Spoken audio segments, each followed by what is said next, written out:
Bom dia, estamos novamente aqui no nosso podcast, onde a gente vai tratar sobre o assunto chamado distrofia muscular.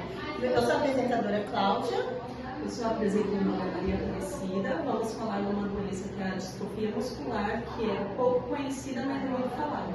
Estamos aqui com a doutora Fernanda e o doutor Gabriel, especialistas.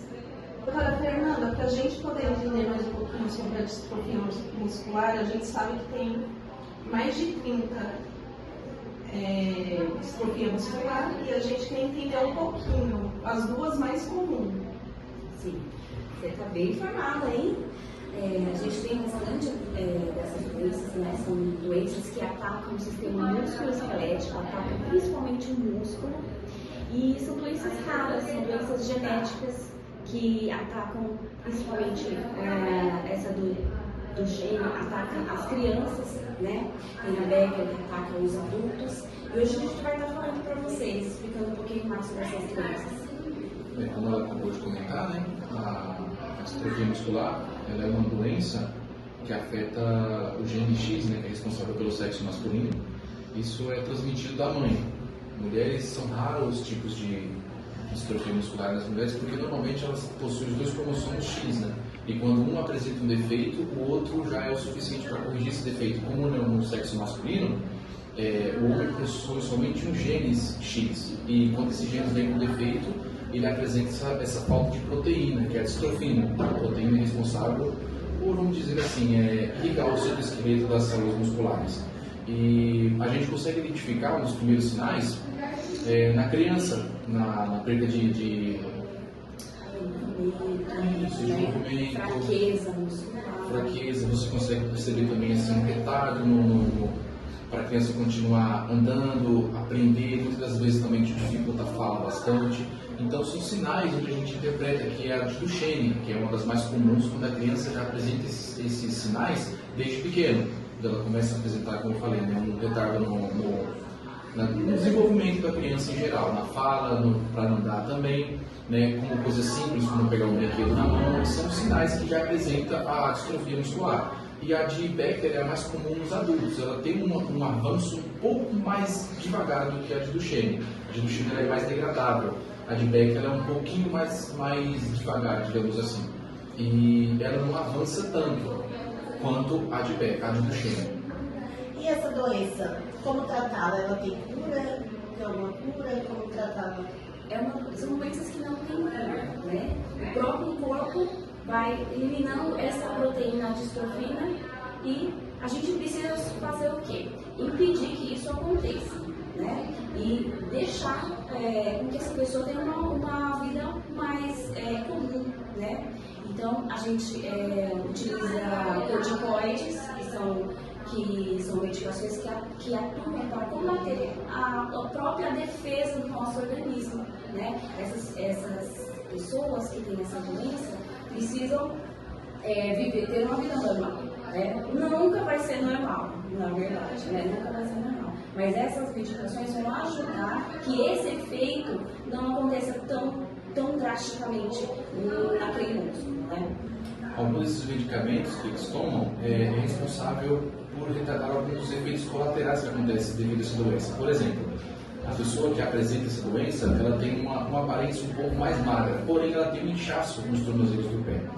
Então o que acontece? A gente olhando aquilo pensa, não, é uma pessoa saudável aparentemente porque ela está com alguns músculos em desenvolvimento. Não, esses são os primeiros sinais que apresentam, porque naquele corpo da pessoa, do paciente, seja criança, seja um adulto, ele apresenta um pouco de inchaço nas partes inferiores do corpo. Por quê?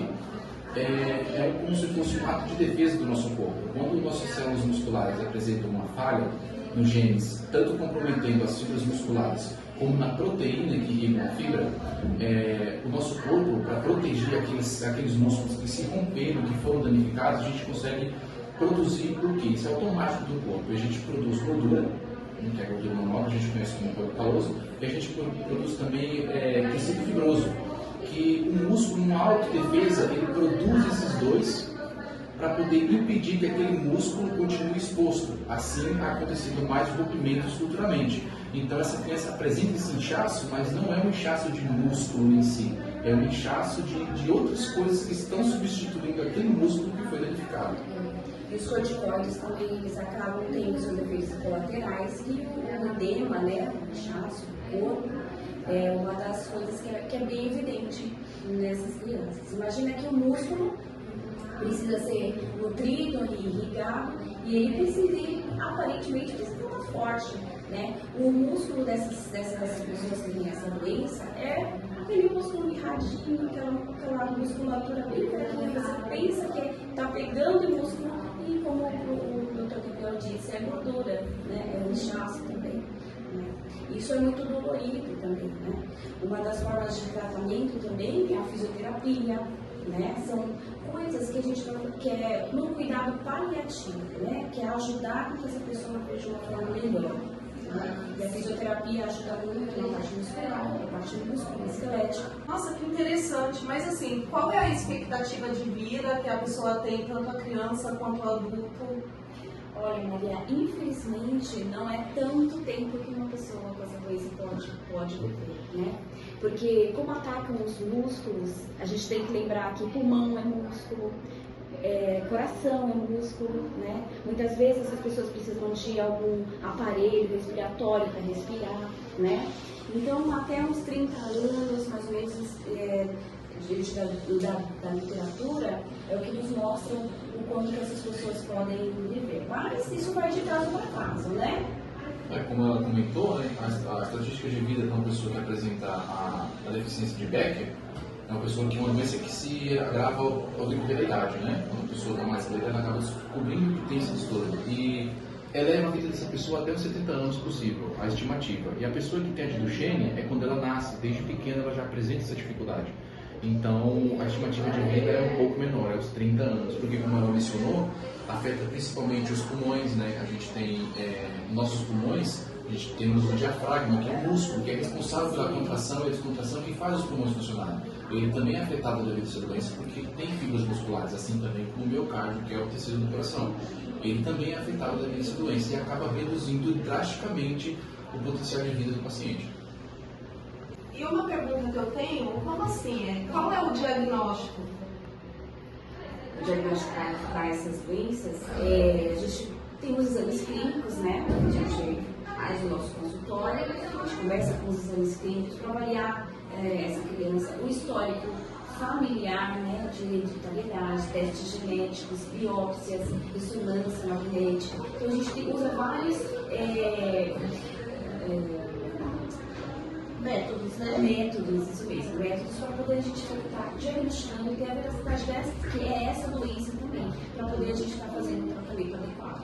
Inclusive, também a gente faz uma adendo aos pessoal de casa, né, que nos acompanha, que eles fiquem atentos aos sinais que as crianças apresentam, tanto os adultos também. Você tem um adulto que tem uma vida normal, uma vida ativa, começa a apresentar dificuldade para pegar certos objetos, certas coisas. Isso também pode ser um indício da doença, pode ser um indício da de Becker, né, que é uma que desenvolve mais para frente, um pouco. Já nas crianças, que é a de Duchenne, a gente tem que ficar atento ao tempo que essa criança demora para conseguir dar os primeiros passos. Uma criança normal, ela demora em torno dos 13 meses para poder conseguir dar os seus primeiros passos firmes. Uma criança que apresenta essa doença, ela já tem uma dificuldade, até com 15, com 16, ela ainda está se arriscando a fazer isso. Ela também indica também no retardo da fala, também não consegue falar com fluidez, não consegue se comunicar, não tem também força para poder pegar um objeto, alguma coisa. Isso são sinais que a gente tem que ficar atento. A gente observando esses sinais que dão os indícios para nós da doença, a gente percorre um caminho que a gente leva ao que ela falou agora, que é um exame mais aprofundado para saber se realmente para saber qual o tipo, para saber se essa criança vai ter um desenvolvimento mais dificultoso ou não. E tem algum programa social que acaba apresentando algum tipo? Sim, a gente tem vários programas sociais que auxiliam tanto os pais como as pessoas que são vítimas dessa doença, né? A gente tem alguns casos onde pessoas distribuem cadeiras de roda, pelo governo também a gente considera alguns programas bem legais que são psicólogos, são de tratamento também, algumas medicações a gente utiliza também para poder auxiliar nessa doença, né? Eles recebem também esse tratamento pelo SUS também e são um auxílio tanto para a pessoa, né, que sofre com essa doença, para ele poder aceitar e lidar com essa dificuldade, né, quanto para os pais, que também é muito difícil para um pai receber uma notícia dessa e lidar com essa situação. Então o sistema ele acaba ajudando toda a família em geral, tanto com suporte, tanto na casa, ou algumas coisas que auxiliam para aquela criança se locomover perante o ambiente, tudo isso para facilitar a vida tanto da criança quanto dos pais.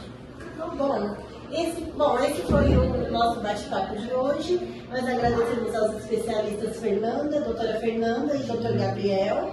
E voltamos na próxima semana. Nós vamos deixar anexado o QR Code, caso você queira mais informações sobre o assunto.